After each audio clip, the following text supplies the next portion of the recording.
संसद का गतिरोध खत्म होगा या सियासी टकराव और बढ़ेगा। संसद के मानसून सत्र में लगातार हंगामा देखने को मिल रहा है। सरकार और विपक्ष कई मुद्दों पर आमने सामने हैं। इसी बीच एफसीआरए अमेंडेड बिल 2026 को लेकर सियासत और तेज हो गई है। अब सवाल ये है कि क्या बातचीत से रास्ता निकलेगा या फिर संसद की कार्रवाई ऐसे ही बाधित होती रहेगी। संसद में इस समय सबसे बड़ा मुद्दा एफसीआरए अमेंडेड बिल 2026 है। सरकार का कहना है कि इस बिल का मकसद विदेश से आने वाले फंड को और ज्यादा पारदर्शी बनाना है ताकि उसके इस्तेमाल पर बेहतर निगरानी रखी जा सके। वहीं विपक्ष इस बिल का विरोध कर रहा है। विपक्ष का कहना है कि इस पर जल्दबाजी में फैसला नहीं होना चाहिए, पहले इस पर विस्तार से चर्चा हो और सरकार विपक्ष की चिंताओं का जवाब दे। इसी मांग को लेकर संसद में लगातार हंगामा देखने को मिल रहा है।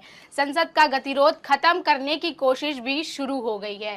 इसी सिलसिले में संसदीय कार्य मंत्री किरण रिजिजू ने लोकसभा में विपक्ष के नेता राहुल गांधी से मुलाकात। दोनों नेताओं के बीच करीब 50 मिनट तक बातचीत हुई।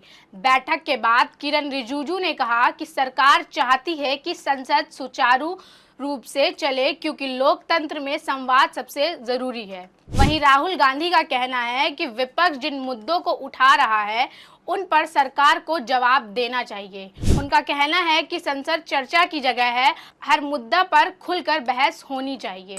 हालांकि इस बैठक के बाद भी कोई अंतिम सहमति नहीं बन पाई है। ऐसे में आने वाले दिन में यह देखना अहम होगा कि सरकार और विपक्ष के बीच सहमति बनती है या संसद में जारी गतिरोध आगे भी बना रहता है। फिलहाल संसद में भीतर बातचीत भी जारी है और सियासी टकराव भी।